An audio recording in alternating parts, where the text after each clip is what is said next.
During the whole of a dull, dark, and soundless day in the autumn of the year, when the clouds hung oppressively low in the heavens, I had been passing alone, on horseback, through a singularly dreary tract of country, and at length found myself, as the shades of the evening drew on, within view of the melancholy house of Usher. I know not how it was, but, with the first glimpse of the building, a sense of insufferable gloom pervaded my spirit. I say insufferable, for the feeling was unrelieved by any of that half-pleasurable, because poetic, sentiment, with which the mind usually receives even the sternest natural images of the desolate or terrible.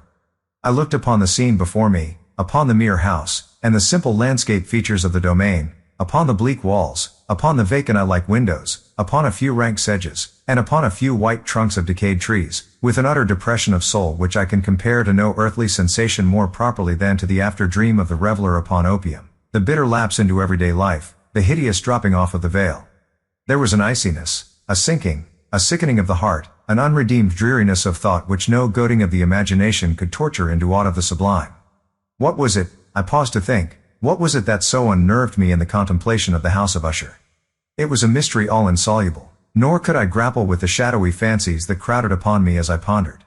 I was forced to fall back upon the unsatisfactory conclusion, that while, beyond doubt, there are combinations of very simple natural objects which have the power of thus affecting us, still the analysis of this power lies among considerations beyond our depth. It was possible, I reflected, that a mere different arrangement of the particulars of the scene, of the details of the picture, would be sufficient to modify, or perhaps to annihilate its capacity for sorrowful impression. And, acting upon this idea, I reined my horse to the precipitous brink of a black and lurid tarn that lay in unruffled luster by the dwelling, and gazed down, but with a shudder even more thrilling than before, upon the remodeled and inverted images of the grey sedge, and the ghastly tree stems, and the vacant and eye-like windows. Nevertheless, in this mansion of gloom I now proposed to myself a sojourn of some weeks. Its proprietor, Roderick Usher, had been one of my boon companions in boyhood, but many years had elapsed since our last meeting. A letter, however, had lately reached me in a distant part of the country, a letter from him, which, in its wildly importunate nature, had admitted of no other than a personal reply. The message gave evidence of nervous agitation. The writer spoke of acute bodily illness, of a mental disorder which oppressed him, and of an earnest desire to see me, as his best and indeed his only personal friend, with a view of attempting, by the cheerfulness of my society, some alleviation of his malady. It was the manner in which all this, and much more, was said, it was the apparent heart that went with his request, which allowed me no room for hesitation, and I accordingly obeyed forthwith what I still considered a very singular summons. Although, as boys, we had been even intimate associates, yet I really knew little of my friend. His reserve had been always excessive and habitual. I was aware, however, that his very ancient family had been noted, time out of mind, for a peculiar sensibility of temperament, displaying itself, through long ages, in many works of exalted art, and manifested, of late, in repeated deeds of munificent yet unobtrusive charity, as well as in a passionate devotion to the intricacies, perhaps even more than to the orthodox and easily recognizable beauties, of musical science. I had learned, too, the very remarkable fact, that the stem of the Usher race, all time-honored as it was, had put forth, at no period, any enduring branch, in other words, that the entire family lay in the direct line of descent, and had always, with very trifling and very temporary variation, so lain. It was this deficiency, I considered, while running over in thought the perfect keeping of the character of the premises with the accredited character of the people, and while speculating upon the possible influence which the one, in the long lapse of centuries, might have exercised upon the other, it was this deficiency, perhaps, of collateral issue, and the consequent undeviating transmission, from sire to son, of the patrimony with the name, which had, at length, so identified the two as to merge the original title of the estate in the quaint and equivocal appellation of the House of Usher, an appellation which seemed to include, in the minds of the peasantry who used it, both the family and the family mansion. I have said that the sole effect of my somewhat childish experiment, that of looking down within the tarn, had been to deepen the first singular impression. There can be no doubt that the consciousness of the rapid increase of my superstition, for why should I not so term it, served mainly to accelerate the increase itself. Such, I have long known, is the paradoxical law of all sentiments having terror as a basis. And it might have been for this reason only, that, when I again uplifted my eyes to the house itself, from its image in the pool, there grew in my mind a strange fancy, a fancy so ridiculous, indeed, that I but mention it to show the vivid force of the sensations which oppressed me. I had so worked upon my imagination as really to believe that about the whole mansion and domain there hung an atmosphere peculiar to themselves and their immediate vicinity, an atmosphere which had no affinity with the air of heaven, but which had reeked up from the decayed trees, and the grey wall, and the silent tarn, a pestilent and mystic vapor, dull, sluggish, faintly discernible, and leaden-hued. Shaking off from my spirit what must have been a dream, I scanned more narrowly the real aspect of the building. Its principal feature seemed to be that of an excessive antiquity. The discoloration of ages had been great. Minute fungi overspread the whole exterior, hanging in a fine tangled web work from the eaves. Yet all this was apart from any extraordinary dilapidation. No portion of the masonry had fallen, and there appeared to be a wild inconsistency between its still perfect adaptation of parts, and the crumbling condition of the individual stones. In this there was much that reminded me of the specious totality of old woodwork which has rotted for long years in some neglected vault, with no disturbance from the breath of the external air. Beyond this indication of extensive decay, however, the fabric gave little token of instability. Perhaps the eye of a scrutinizing observer might have discovered a barely perceptible fissure, which, extending from the roof of the building in front, made its way down the wall in a zigzag direction, until it became lost in the sullen waters of the tarn. Noticing these things, I rode over a short causeway to the house. A servant in waiting took my horse, and I entered the Gothic archway of the hall. A valet, of stealthy step, thence conducted me, in silence, through many dark and intricate passages in my progress to the studio of his master. Much that I encountered on the way contributed, I know not how, to heighten the vague sentiments of which I have already spoken. While the objects around me, while the carvings of the ceilings, the somber tapestries of the walls, the ebony blackness of the floors, and the phantasmagoric armorial trophies which rattled as I strode, were but matters to which, or to such as which, I had been accustomed from my infancy. While I hesitated not to acknowledge how familiar was all this, I still wondered to find how unfamiliar were the fancies which ordinary images were stirring up. On one of the staircases, I met the physician of the family. His countenance, I thought, wore a mingled expression of low cunning and perplexity. He accosted me with trepidation and passed on. The valet now threw open a door and ushered me into the presence of his master. The room in which I found myself was very large and lofty. The windows were long, narrow, and pointed, and at so vast a distance from the black oaken floor as to be altogether inaccessible from within. Feeble gleams of crimson light made their way through the trellised panes, and served to render sufficiently distinct the more prominent objects around. The eye, however, struggled in vain to reach the remoter angles of the chamber, or the recesses of the vaulted and fretted ceiling. Dark draperies hung upon the walls. The general furniture was profuse, comfortless, antique, and tattered. Many books and musical instruments lay scattered about, but failed to give any vitality to the scene. I felt that I breathed an atmosphere of sorrow. An air of stern, deep, and irredeemable gloom hung over and pervaded all. Upon my entrance, Usher rose from a sofa on which he had been lying at full length, and greeted me with a vivacious warmth which had much in it, I at first thought, of an overdone cordiality, of the constrained effort of the ennuyé man of the world. A glance, however, at his countenance convinced me of his perfect sincerity. We sat down, and for some moments, while he spoke not, I gazed upon him with a feeling half of pity, half of awe. Surely, man had never before so terribly altered, in so brief a period, as had Roderick Usher.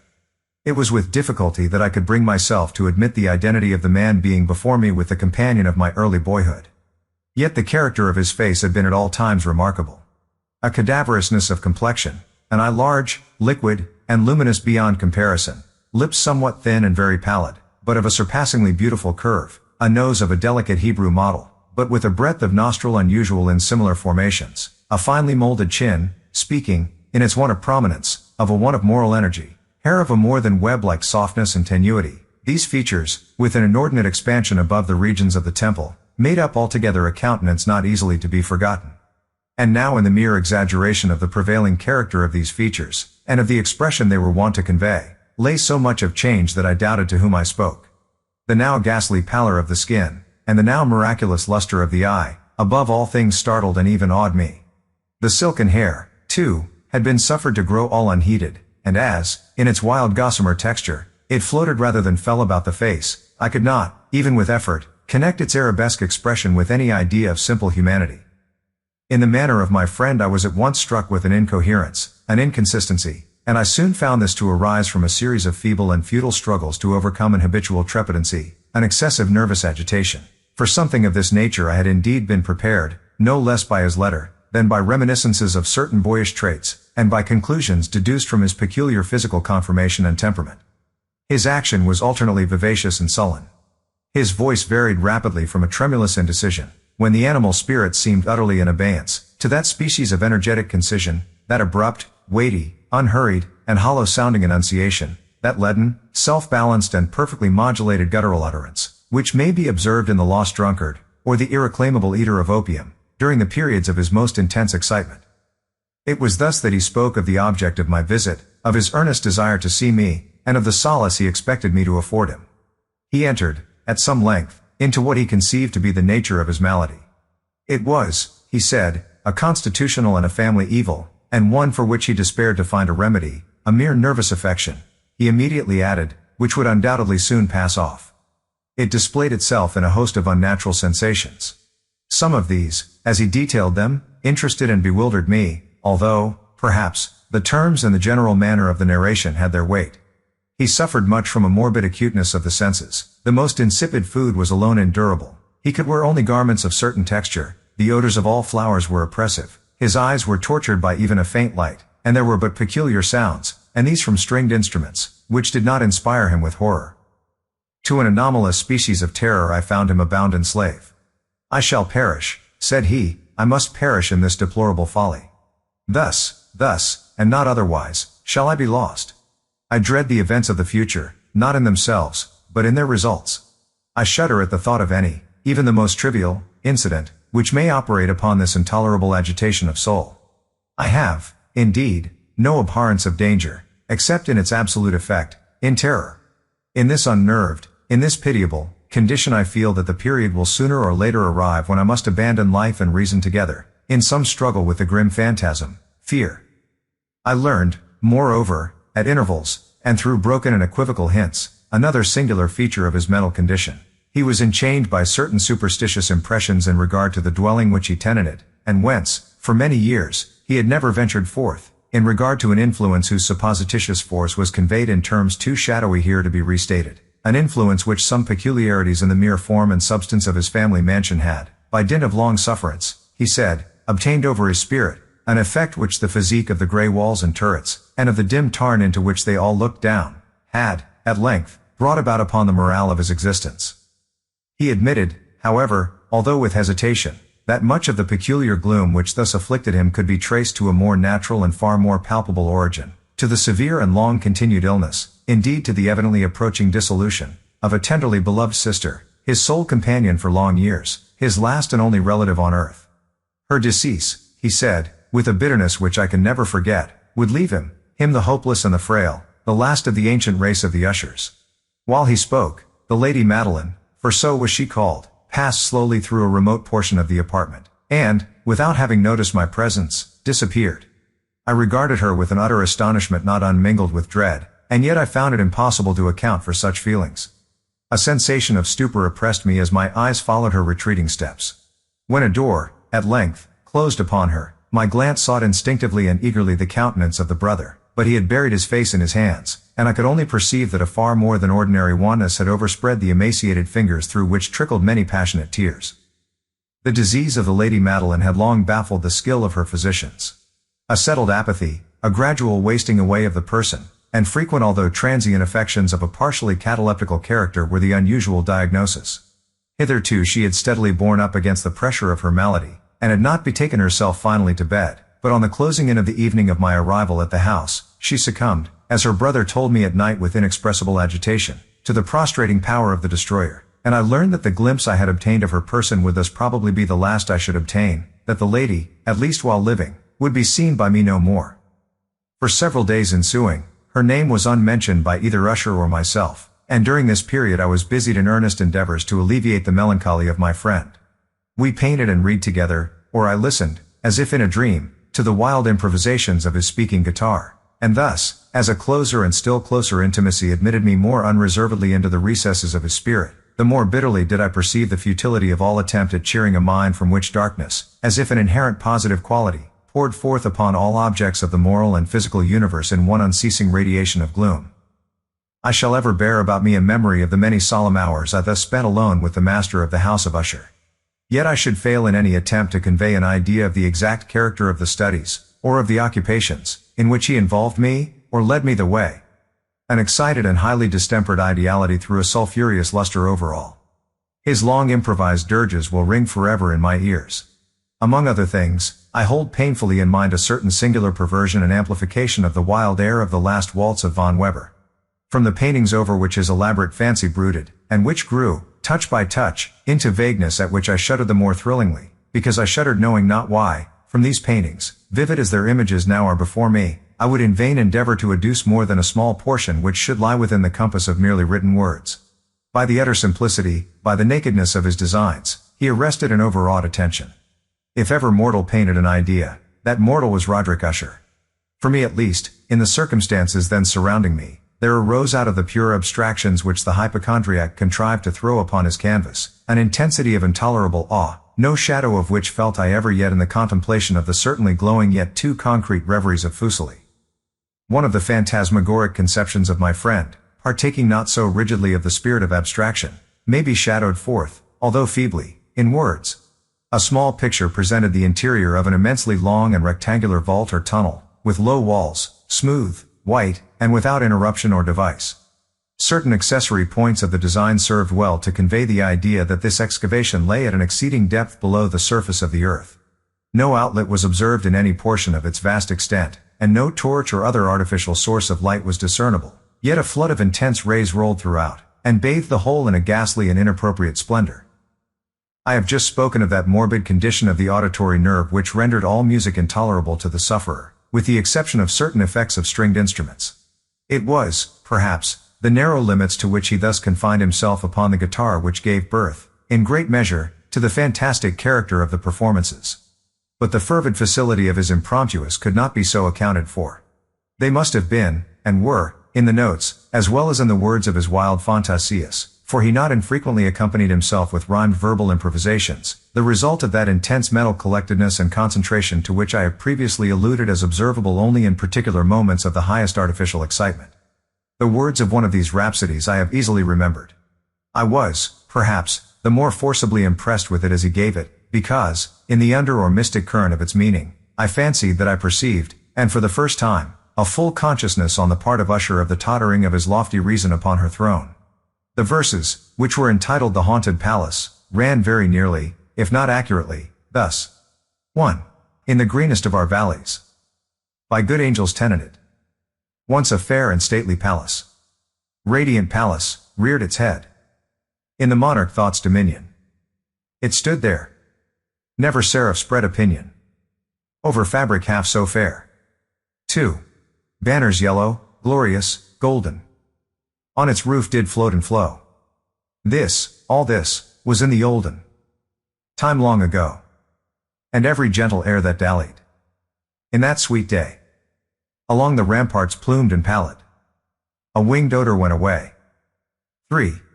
Wanderers in that happy valley through two luminous windows saw spirits moving musically to a lute's well-tuned law.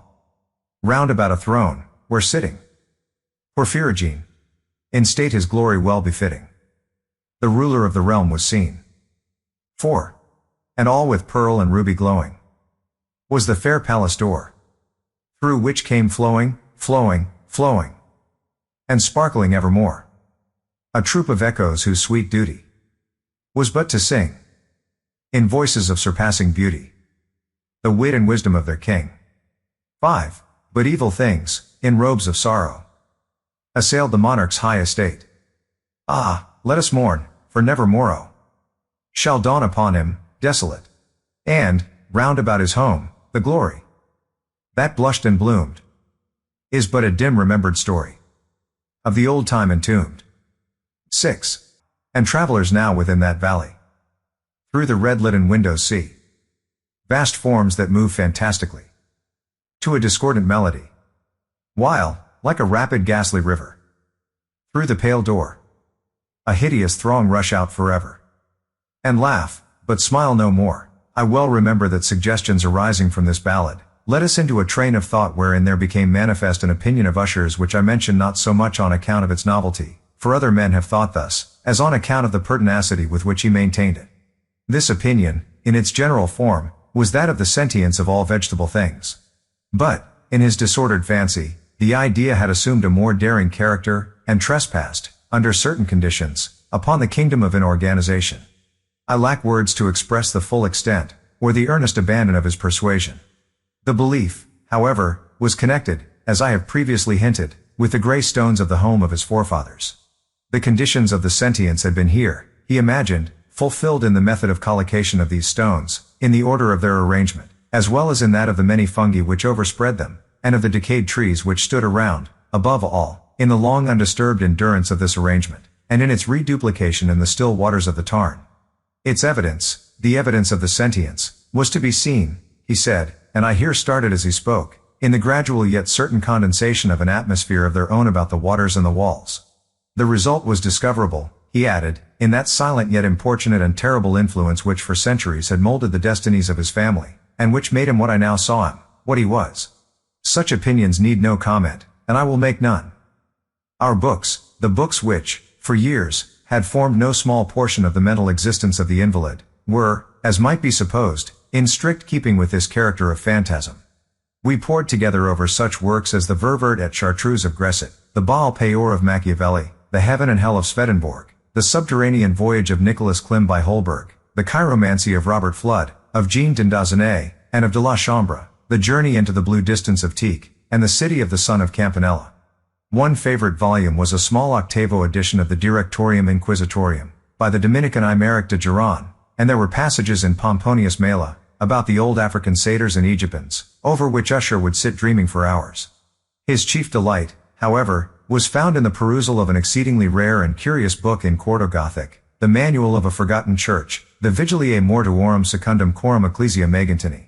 I could not help thinking of the wild ritual of this work, and of its probable influence upon the hypochondriac, when, one evening, having informed me abruptly that the Lady Madeline was no more, he stated his intention of preserving her corpse for a fortnight, previously to its final interment, in one of the numerous vaults within the main walls of the building.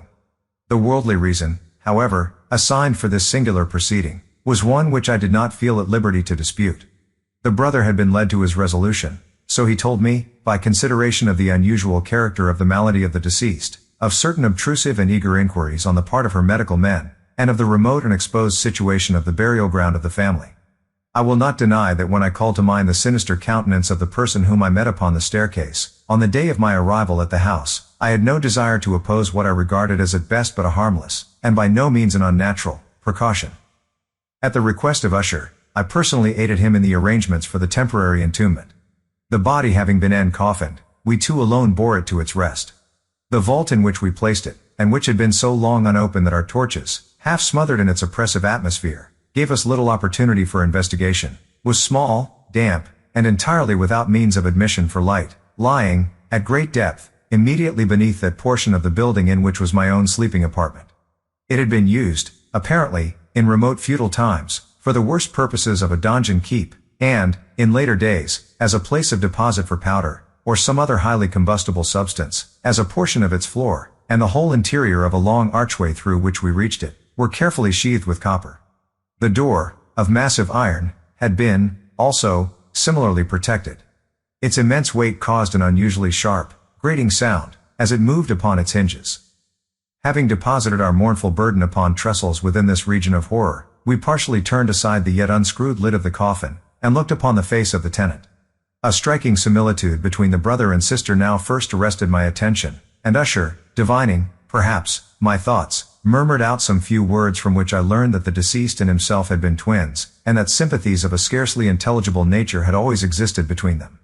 Our glances, however, rested not long upon the dead, for we could not regard her unawed. The disease which had thus entombed the lady in the maturity of youth, had left, as usual in all maladies of a strictly cataleptical character, the mockery of a faint blush upon the bosom and the face, and that suspiciously lingering smile upon the lip which is so terrible in death. We replaced and screwed down the lid, and, having secured the door of iron, made our way, with toil, into the scarcely less gloomy apartments of the upper portion of the house. And now, some days of bitter grief having elapsed, an observable change came over the features of the mental disorder of my friend. His ordinary manner had vanished. His ordinary occupations were neglected or forgotten. He roamed from chamber to chamber with hurried, unequal, and objectless step. The pallor of his countenance had assumed, if possible, a more ghastly hue, but the luminousness of his eye had utterly gone out. The once occasional huskiness of his tone was heard no more, and a tremulous quaver, as if of extreme terror, habitually characterized his utterance. There were times, indeed, when I thought his unceasingly agitated mind was laboring with some oppressive secret, to divulge which he struggled for the necessary courage. At times, again, I was obliged to resolve all into the mere inexplicable vagaries of madness, for I beheld him gazing upon vacancy for long hours, in an attitude of the profoundest attention, as if listening to some imaginary sound. It was no wonder that his condition terrified, that it infected me. I felt creeping upon me, by slow yet certain degrees, the wild influences of his own fantastic yet impressive superstitions. It was, especially, upon retiring to bed late in the night of the 7th or 8th day after the placing of the Lady Madeline within the donjon, that I experienced the full power of such feelings. Sleep came not near my couch, while the hours waned and waned away. I struggled to reason off the nervousness which had dominion over me. I endeavored to believe that much, if not all of what I felt, was due to the bewildering influence of the gloomy furniture of the room, of the dark and tattered draperies, which, tortured into motion by the breath of a rising tempest, swayed fitfully to and fro upon the walls, and rustled uneasily about the decorations of the bed. But my efforts were fruitless. An irrepressible tremor gradually pervaded my frame, and, at length, there sat upon my very heart an incubus of utterly causeless alarm. Shaking this off with a gasp and a struggle, I uplifted myself upon the pillows, and, peering earnestly within the intense darkness of the chamber, hearkened, I know not why, except that an instinctive spirit prompted me, to certain low and indefinite sounds which came, through the pauses of the storm, at long intervals, I knew not whence. Overpowered by an intense sentiment of horror, unaccountable yet unendurable, I threw on my clothes with haste, for I felt that I should sleep no more during the night, and endeavored to arouse myself from the pitiable condition into which I had fallen, by pacing rapidly to and fro through the apartment.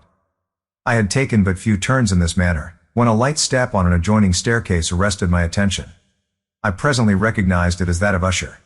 In an instant afterwards he rapped, with a gentle touch, at my door, and entered, bearing a lamp. His countenance was, as usual, cadaverously wan, but, moreover, there was a species of mad hilarity in his eyes, an evidently restrained hysteria in his whole demeanor. His air appalled me, but anything was preferable to the solitude which I had so long endured, and I even welcomed his presence as a relief. "And you have not seen it?" he said abruptly, after having stared about him for some moments in silence. "You have not then seen it? But, stay. You shall." Thus speaking, and having carefully shaded his lamp, he hurried to one of the casements, and threw it freely open to the storm. The impetuous fury of the entering gust nearly lifted us from our feet. It was, indeed, a tempestuous yet sternly beautiful night, and one wildly singular in its terror and its beauty. A whirlwind had apparently collected its force in our vicinity, for there were frequent and violent alterations in the direction of the wind, and the exceeding density of the clouds, which hung so low as to press upon the turrets of the house, did not prevent our perceiving the lifelike velocity with which they flew careering from all points against each other, without passing away into the distance. I say that even their exceeding density did not prevent our perceiving this, yet we had no glimpse of the moon or stars, nor was there any flashing forth of the lightning. But the undersurfaces of the huge masses of agitated vapor, as well as all terrestrial objects immediately around us, were glowing in the unnatural light of a faintly luminous and distinctly visible gaseous exhalation which hung about and enshrouded the mansion. You shall not behold this," said I, shuddering, to Usher, as I led him, with a gentle violence, from the window to a seat. "These appearances, which bewilder you, are merely electrical phenomena not uncommon, or it may be that they have their ghastly origin in the rank miasma of the tarn. Let us close this casement. The air is chilling and dangerous to your frame. Here is one of your favorite romances. I will read, and you shall listen, and so we will pass away this terrible night together." The antique volume which I had taken up was the Mad Tryst of Sir Launcelot Canning, but I had called it a favorite of Usher's more in sad jest than in earnest, for, in truth, there is little in its uncouth and unimaginative prolixity which could have had interest for the lofty and spiritual ideality of my friend. It was, however, the only book immediately at hand, and I indulged a vague hope that the excitement which now agitated the hypochondriac might find relief, for the history of mental disorder is full of similar anomalies, even in the extremeness of the folly which I should read. Could I have judged, indeed, by the wild overstrained air of vivacity with which he hearkened, or apparently hearkened, to the words of the tale, I might well have congratulated myself upon the success of my design. I had arrived at that well-known portion of the story where Ethelred, the hero of the tryst, having sought in vain for peaceable admission into the dwelling of the hermit, proceeds to make good an entrance by force. Here, it will be remembered, the words of the narrative run thus. And Ethelred, who was by nature of a doughty heart, and who was now mighty withal, on account of the powerfulness of the wine which he had drunken, waited no longer to hold parley with the hermit, who, in sooth, was of an obstinate and maliceful turn, but, feeling the rain upon his shoulders, and fearing the rising of the tempest, uplifted his mace outright, and, with blows, made quickly room in the plankings of the door for his gauntleted hand, and now pulling therewith sturdily, he so cracked, and ripped, and tore all asunder, that the noise of the dry and hollow sounding wood all roomed and reverberated throughout the forest. At the termination of this sentence I started and, for a moment, paused, for it appeared to me, although I at once concluded that my excited fancy had deceived me, it appeared to me that, from some very remote portion of the mansion, there came, indistinctly to my ears, what might have been, in its exact similarity of character, the echo, but a stifled and dull one certainly, of the very cracking and ripping sound which Sir Launcelot had so particularly described. It was, beyond doubt, the coincidence alone which had arrested my attention, for, amid the rattling of the sashes of the casements, and the ordinary commingled noises of the still increasing storm, the sound, in itself, had nothing, surely, which should have interested or disturbed me. I continued the story, but the good champion Ethelred, now entering within the door, was sore enraged and amazed to perceive no signal of the maliceful hermit, but, in the stead thereof, a dragon of a scaly and prodigious demeanor, and of a fiery tongue, which sat in guard before a palace of gold, with a floor of silver, and upon the wall there hung a shield of shining brass with this legend enwritten. Who entereth herein, a conqueror hath been. Who slayeth the dragon, the shield he shall win. And Ethelred uplifted his mace, and struck upon the head of the dragon, which fell before him, and gave up his pesty breath, with a shriek so horrid and harsh, and withal so piercing, that Ethelred had feigned to close his ears with his hands against the dreadful noise of it, the like whereof was never before heard. Here again I paused abruptly, and now with a feeling of wild amazement, for there could be no doubt whatever that, in this instance, I did actually hear, although from what direction it proceeded I found it impossible to say, a low and apparently distant, but harsh, protracted, and most unusual screaming or grating sound, the exact counterpart of what my fancy had already conjured up for the dragon's unnatural shriek as described by the romancer. Oppressed, as I certainly was, upon the occurrence of this second and most extraordinary coincidence, by 1,000 conflicting sensations, in which wonder and extreme terror were predominant, I still retained sufficient presence of mind to avoid exciting, by any observation, the sensitive nervousness of my companion. I was by no means certain that he had noticed the sounds in question, although, assuredly, a strange alteration had, during the last few minutes, taken place in his demeanor. From a position fronting my own, he had gradually brought round his chair, so as to sit with his face to the door of the chamber, and thus I could but partially perceive his features, although I saw that his lips trembled as if he were murmuring inaudibly. His head had dropped upon his breast, yet I knew that he was not asleep, from the wide and rigid opening of the eye as I caught a glance of it in profile. The motion of his body, too, was at variance with this idea, for he rocked from side to side with a gentle yet constant and uniform sway. Having rapidly taken notice of all this, I resumed the narrative of Sir Launcelot, which thus proceeded. And now, the champion, having escaped from the terrible fury of the dragon, bethinking himself of the brazen shield, and of the breaking up of the enchantment which was upon it, removed the carcass from out of the way before him, and approached valorously over the silver pavement of the castle to where the shield was upon the wall, which in sooth tarried not for his full coming, but fell down at his feet upon the silver floor, with a mighty great and terrible ringing sound. No sooner had these syllables passed my lips, than, as if a shield of brass had indeed, at the moment, fallen heavily upon a floor of silver, I became aware of a distinct, hollow, metallic, and clangorous, yet apparently muffled, reverberation. Completely unnerved, I leapt to my feet, but the measured rocking movement of Usher was undisturbed. I rushed to the chair in which he sat. His eyes were bent fixedly before him, and throughout his whole countenance there reigned a stony rigidity. But, as I placed my hand upon his shoulder, there came a strong shudder over his whole person. A sickly smile quivered about his lips, and I saw that he spoke in a low, hurried, and gibbering murmur, as if unconscious of my presence. Bending closely over him, I at length drank in the hideous import of his words. Not hear it? Yes, I hear it, and have heard it. Long, many minutes, many hours, many days, have I heard it, yet I dared not, oh, pity me, miserable wretch that I am. I dared not speak. We have put her living in the tomb. Said I not that my senses were acute?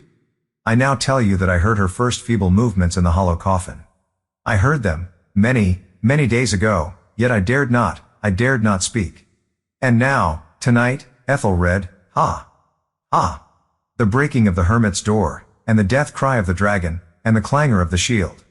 Say, rather, the rending of her coffin, and the grating of the iron hinges of her prison, and her struggles within the coppered archway of the vault. Oh! Whither shall I fly? Will she not be here anon? Is she not hurrying to upbraid me for my haste? Have I not heard her footstep on the stair? Do I not distinguish that heavy and horrible beating of her heart? Madman! Here he sprang furiously to his feet, and shrieked out his syllables, as if in the effort he were giving up his soul. Madman! I tell you that she now stands without the door. As if in the superhuman energy of his utterance there had been found the potency of a spell, the huge antique panels to which the speaker pointed threw slowly back, upon the instant, their ponderous and ebony jaws. It was the work of the rushing gust, but then without those doors there did stand the lofty and enshrouded figure of the Lady Madeline of Usher. There was blood upon her white robes, and the evidence of some bitter struggle upon every portion of her emaciated frame. For a moment she remained trembling and reeling to and fro upon the threshold, then, with a low moaning cry, fell heavily inward upon the person of her brother, and in her violent and now final death agonies, bore him to the floor a corpse, and a victim to the terrors he had anticipated. From that chamber, and from that mansion, I fled aghast. The storm was still abroad in all its wrath as I found myself crossing the old causeway. Suddenly there shot along the path a wild light, and I turned to see whence a gleam so unusual could have issued, for the vast house and its shadows were alone behind me. The radiance was that of the full, setting, and blood-red moon which now shone vividly through that once barely discernible fissure of which I have before spoken as extending from the roof of the building, in a zigzag direction, to the base. While I gazed, this fissure rapidly widened. There came a fierce breath of the whirlwind. The entire orb of the satellite burst at once upon my sight. My brain reeled as I saw the mighty walls rushing asunder. There was a long tumultuous shouting sound like the voice of 1,000 waters, and the deep and dank tarn at my feet closed sullenly and silently over the fragments of the house of Usher.